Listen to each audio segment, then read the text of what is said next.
All right, get ready for this deep dive, everyone, because today's topic might seem a little, unexpected. We're talking about the power of surrender. You heard that right. Surrender. Now, before you think we've completely lost it, stick with us. We promise there's a method to the madness. We're not talking about throwing in the towel at the first sign of trouble. No, no. This is about something much more calculated. We're exploring strategic surrender. Using it not as a sign of weakness, but as a tool to actually gain power. I know. It sounds a bit counterintuitive, right? But trust me, there's a fascinating logic behind it. So to help us unpack this idea, we've got some really interesting sources lined up for you today. First up, we're going to dive into a captivating historical tale that really throws a wrench in the whole traditional view of surrender. And then we're going to draw some insights from a book on power tactics. This book actually lays out a specific law dedicated to this whole concept of strategic surrender. I'm already intrigued. Me too. So let's get started. Okay, let's do it. To kick things off, we're going to rewind the clock way back to ancient Greece. Ooh, I love a good history lesson. Me too. All right, so picture this.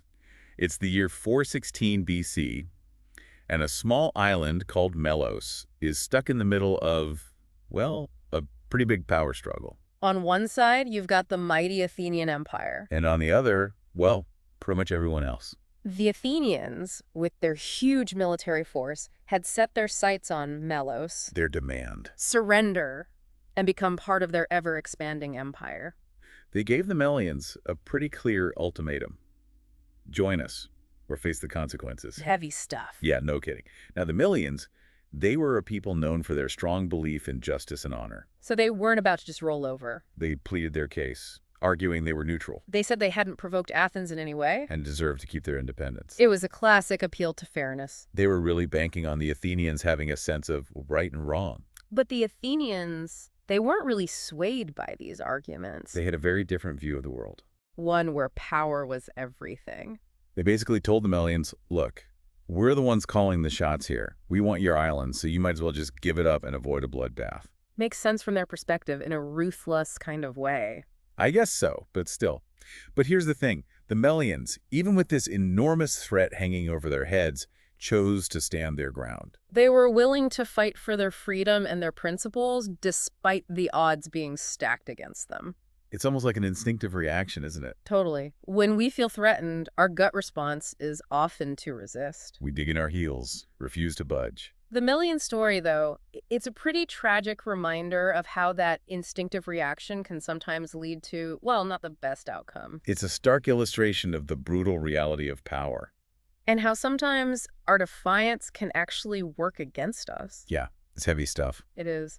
So the Melians, their brave resistance, unfortunately, it wasn't enough to overcome the sheer might of the Athenian army. The Athenians ended up conquering Melos. The result. Devastating loss of life and the enslavement of the Melian people. Which brings us to this fascinating concept from our source material. The idea of, get this, using the surrender tactic, Specifically, Law 22. which argues that surrendering, but doing it strategically, can actually be way more effective than straight-up resistance. Yeah, it kind of flips our whole understanding of power upside down. Right. Surrender, we usually think of it as weakness, admitting defeat. But in this context, it's not about that at all. It's a calculated move. A way to shift the balance of power in your favor. Okay, I'm listening. Yeah. But how does this seemingly passive approach actually work? How do you gain control by, well, giving up control? Imagine this. You're in a standoff with an opponent. Okay, I'm picturing it. They're expecting a fight, they're ready to clash, and then boom, you do the unexpected, you surrender. Or completely throw them off guard. Exactly. It creates confusion. They don't know what to do. And most importantly, it buys you time. Interesting. So you buy yourself some time, but then what? What do you do with it? That time becomes your secret weapon. Oh, I like where this is going. You use it to observe your opponent. Figure out their weaknesses, their patterns. Right. You get a chance to catch your breath, regain your composure, and come up with a plan. It's like playing possum, right? Kind of, yeah.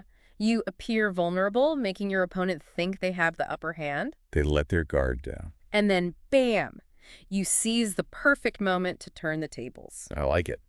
Do you have any real-world examples of how this works? Oh, absolutely. Like the story of this Frenchman who was walking home late one night. Okay, setting the scene. It's getting dark. The streets are empty. Right. And suddenly, out of nowhere, a robber jumps out and demands his money. Oh, that's scary. It is. Most people would probably panic, maybe try to fight back. Or just hand over their wallet and hope for the best. Right. But this Frenchman, he did something completely different. I'm on the edge of my seat here. What did he do? Instead of resisting, he threw his wallet on the ground. He just gave it up. But here's the kicker. He didn't just give it up. He threw it down and shouted, "Here you go! Take it all! I've been waiting for you." Wait, he was excited about getting robbed. It was all an act, a brilliant one. The robber was so stunned by this totally unexpected reaction, he just froze. I bet. Talk about confused. And the Frenchman, seeing his opportunity, grabbed the robber's arm and threw him to the ground. He used the element of surprise to his advantage. Exactly. The would-be thief took off running, empty-handed. Wow, that is amazing. He completely flipped the script. It's a perfect example of how using surprise and a bit of psychological trickery can give you the upper hand. So it's not just about physical self-defense, Right. It can also be about using your wit and intelligence to outmaneuver your opponent. like a mental chess game. Exactly. Okay, I'm hooked. Give me another example. Okay, this one takes us to the world of theater. Ooh, I love a good play. Me too. So, have you ever heard of Bertolt Brecht? The German playwright. That's the one. He was a known communist. And this was during the McCarthy era. Not exactly a good time to be a communist in America. Definitely not. The Red Scare. Talk about paranoia and intolerance. For real. So, Brecht gets summoned before the House Un-American Activities Committee. Talk about a pressure cooker situation. Seriously. Most people would be terrified. They'd either clam up and risk contempt charges or denounce the committee and get blacklisted. Yeah, there weren't really any good options. Right. But Brecht, he was a clever guy. He wasn't going to play their game. Exactly. So what did he do? He decided to appear cooperative. He pretended to go along with them? He even praised the committee for being so fair. Really? That's bold. But here's the thing. He did it with a subtle twist. He was being sarcastic. Oh, yeah. He used irony and wit to expose how ridiculous their accusations were. He was outwardly surrendering, but secretly undermining their authority. You got it. He was playing by his own rules. And the committee, they were so full of themselves, they didn't even pick up on it. They thought he was being genuine. That is incredible. It shows how this tactic isn't just about, like, running away from a robber. Right. It can be used on a much deeper level. You can outsmart your opponents, even when it seems like they have all the power. And the best part is, Brecht got exactly what he wanted. He didn't get blacklisted, he got to voice his opinions, and he made the committee look foolish in the process. Talk about a win-win. It's a masterclass in strategic surrender. Okay, so we've seen how it can be used for, like, immediate gains, escaping danger or outsmarting a committee. But can this tactic also be used to achieve long-term goals, like actually gaining power? Absolutely. And to illustrate that, we're going to take another trip back in time, this time to ancient China. I'm ready. Take me there. We're going to meet a ruler named Gujian. Ooh, another historical deep dive. I'm all in. Tell me about this Gujian. He was the king of Yu. A king, huh? Sounds important. He was, but things weren't always easy for him. He suffered a huge defeat at the hands of the king of Wu. Ouch. That can't be good for a king's ego. Nope. Now, instead of being executed, Gujian was given a choice. He could either end his own life or Or what? become the king of Wu's slave. Oh, wow. Talk about a lose-lose situation. Right? So what would you do? End it all or live a life of humiliation and servitude? I don't even know. It's a tough one. What did Gujian choose? He chose to live. He chose to endure the shame and hardship, even though it meant years of serving his enemy. That takes serious guts. It does. But Gujian, he had a plan. He wasn't just going to be a passive slave, Not at all. He played the role of the loyal servant perfectly. but secretly. He was watching, learning, waiting for his chance to strike back. Talk about playing the long game. But did his plan actually work? Oh, yeah. He used those years to learn everything about the King of Wu, his Yeah. weaknesses, his habits, his strategies, and finally, when the time was right, he escaped, gathered an army, and guess what? He took back his kingdom. He did. He defeated the King of Wu and became one of the most powerful rulers in Chinese history. That is incredible. It shows how strategic surrender, when combined with patience and cunning, can really pay off in the long run. It's not just about avoiding conflict. It's about using that time of apparent weakness to become stronger, to gain knowledge, to plan your comeback. Guzhin's story is a testament to the power of turning the tables. I love it. It's so inspiring. But let's bring it back to the present day for a second. Okay, sounds good. I'm thinking about a modern-day example that really highlights the psychological power of surrender. Oh, tell me more. This one's about prisoners in Czechoslovakia during the communist regime. A pretty bleak situation. It was. The guards used to subject these prisoners to relentless psychological torture and manipulation. Trying to break their spirits, make them completely submissive. They'd make them do these pointless tasks, like digging holes and then filling them right back up again. Or running in circles for hours on end. I can only imagine how demoralizing that must have been. It was designed to strip them of their sense of self, their agency. It's awful. Yeah. But then some of the prisoners, they discovered a way to use these absurd orders to their advantage. Oh, this is interesting what they do. They started to exaggerate their obedience. They took being a good little prisoner to a whole new level. They'd run in circles with these huge smiles plastered on their faces, dig those holes with manic energy, almost like they were mocking the guards through their compliance. So they turned their obedience into a subtle form of rebellion. Exactly. And it messed with the guards big time. Really? They were used to sullen resistance, people just doing the bare minimum. But this over-the-top enthusiasm, it threw them off balance. It made them uncomfortable. Because it was so unexpected. So unsettling. It challenged their authority in a way they hadn't anticipated. And the craziest thing is, by seemingly surrendering to these pointless orders, the prisoners actually reclaimed a little bit of psychological power. They disrupted the power dynamic. They used the guards' own tactics against them. That's amazing. It shows that even in the darkest of circumstances, there are ways to push back. To regain some sense of control, even when it seems like you have none. It's like that saying, the oak tree that doesn't bend in the wind is the one that breaks. I love that analogy. It's so true. The oak tree that stands rigid, resisting the force of the wind, it snaps.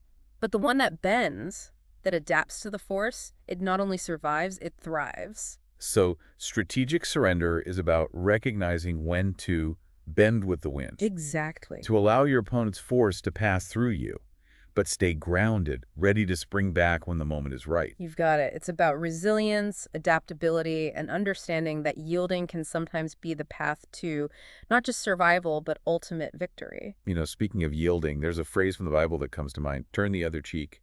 It always seemed like such a passive, even weak idea to me. But maybe there's more to it than meets the eye. Maybe it aligns with this concept of strategic surrender. That's a really interesting connection. I like where you're going with this. Tell me more. It's interesting, right? Because on the surface, turn the other cheek does sound like it's all about pacifism, just taking it and not fighting back. But what if it's actually a much more subtle form of resistance? Yeah, you're refusing to play the aggressor's game. You're not letting them get to you, letting them control your reaction. Exactly. You're basically taking the moral high ground, and that can be really disarming, It can even make them question what they're doing, make them rethink their actions. Yeah, it's like saying, you can try to hurt me physically, but you can't touch my spirit. You can't break my resolve. Right. There's a real strength in that resilience that comes from not letting the aggressor define you. So maybe these philosophies that seem passive, like turn the other cheek, are actually about choosing when and where to engage, when and where to make your stand. You got it. It's about recognizing that true strength isn't always about brute force. Sometimes it's about that inner resilience, knowing when to bend and when to hold firm. Okay, this has been amazing. All these examples of strategic surrender, from escaping a robbery to reclaiming a kingdom, it's all very exciting. But I'm curious, how can we actually apply this concept in our everyday lives? That's the million-dollar question, right? It's easy to get caught up in the big stories, the historical stuff, but the real challenge is recognizing those little moments in our own lives where we can use strategic surrender. Exactly. It's not always about these huge dramatic events or life or death situations. This can apply to even the smallest conflicts we encounter every day. Totally. Think about those times when you feel that urge to argue, to defend your position, to win at all costs. It could be at work, in a relationship, even within yourself. Those internal battles we all have. Those are the times we really need to stop and ask ourselves, what would it look like to surrender here? And not in a defeated way, but strategically, As a way to change the whole dynamic, to create a more positive outcome. It's about recognizing those patterns, those moments when we're clinging to control, white-knuckling it, and maybe, just maybe, letting go a little. Not giving up, but maybe trying a different approach. It might even require a bit of a perspective shift. Instead of digging your heels in, ask yourself, what if I'm a little more flexible here? What if I go with the flow instead of fighting it? And it's important to remember that surrendering, in this context, doesn't mean becoming a doormat or compromising your values. It's about choosing your battles, being smart about it, and finding ways to gain the upper hand, even when it feels like you're at a disadvantage. It's about using your flexibility, your wisdom, knowing when to yield, and then when it really matters, having the courage to stand firm. So to our listener out there, we want to challenge you. This week, pay attention to your own instincts, those moments when you want to resist, when you want to push back. And then just for a minute, think about what would happen if you did the opposite. What would it look like to surrender, to yield, to let go? You might be surprised at what you find, the strength and clarity that can come from that apparent weakness. Who knows? Maybe this whole idea, this seemingly paradoxical approach, will bring you more peace, more insight, and maybe even more power in your life. That's a pretty powerful thought, that by surrendering, we can actually gain more than we ever imagined. But, we can't just talk about the upsides of surrender without acknowledging the flip side. There are times when it's not the right move. Absolutely. There are definitely times when yielding can actually backfire. We need to be aware of those situations. So how do we know when surrender might not be the best option? What are some warning signs to look out for? Our source material actually lays out a few scenarios where surrendering might not be the wisest course of action. First off, if you're dealing with someone who is just absolutely ruthless, who will take advantage of your willingness to yield and use it against you, then sometimes you have to fight back, even if it seems like a losing battle. Yeah, it's about standing up for yourself, protecting yourself and your values. Exactly. You have to set boundaries, let them know you're not someone to be messed with. Sometimes that act of defiance, that refusal to back down, even if you get knocked down, can be more powerful than any tactic. Totally. And another situation where surrender might not be the answer is if it compromises your core values, your principles, the things you believe in. If giving in means betraying yourself or hurting others, then it's not worth it. There's a point where strategy has to take a backseat to ethics. We have to be able to look ourselves in the mirror at the end of the day. Right. Sometimes the most strategic move is the one that aligns with your conscience, even if it means you might lose out in the short term or face some tough consequences. So it's about finding that balance, that sweet spot between being strategic and staying true to yourself. It's not always an easy call, but it's important. Definitely. And lastly, and this is a big one, we need to be brutally honest with ourselves about why we're choosing to surrender. Are we doing it strategically as a calculated move to achieve something bigger? Or are we just giving in because we're scared, because we want to avoid conflict at any cost? Because there's a big difference between a strategic retreat and just giving up, right? Huge difference. Strategic surrender is a powerful tool when you use it consciously, deliberately, understanding the dynamics of the situation.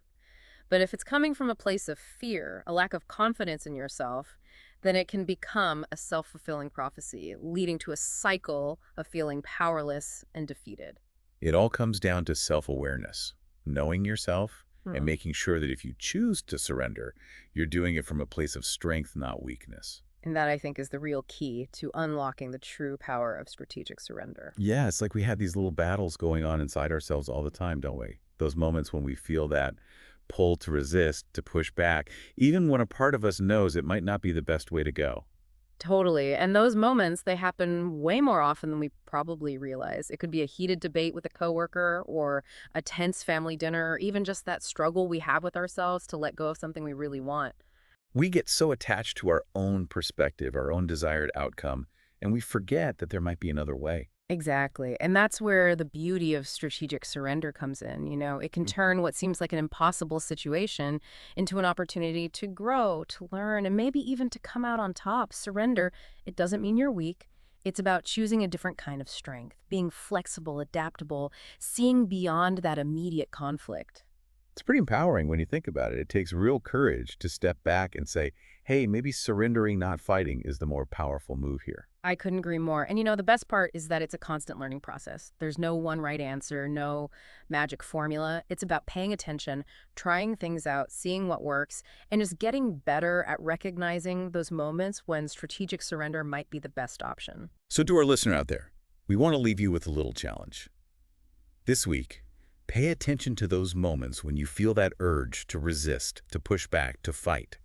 And in those moments, ask yourself, What if I try something different? What if I surrender? What if I yield? What if I let go? You might be really surprised at what you discover, the strength and wisdom that can come from that act of letting go. And remember, sometimes the most unexpected moves lead to the greatest victories. Thanks for joining us on this deep dive into the power of surrender. We hope you've learned something new, maybe even shifted your perspective a bit on how to deal with those tricky situations we all face.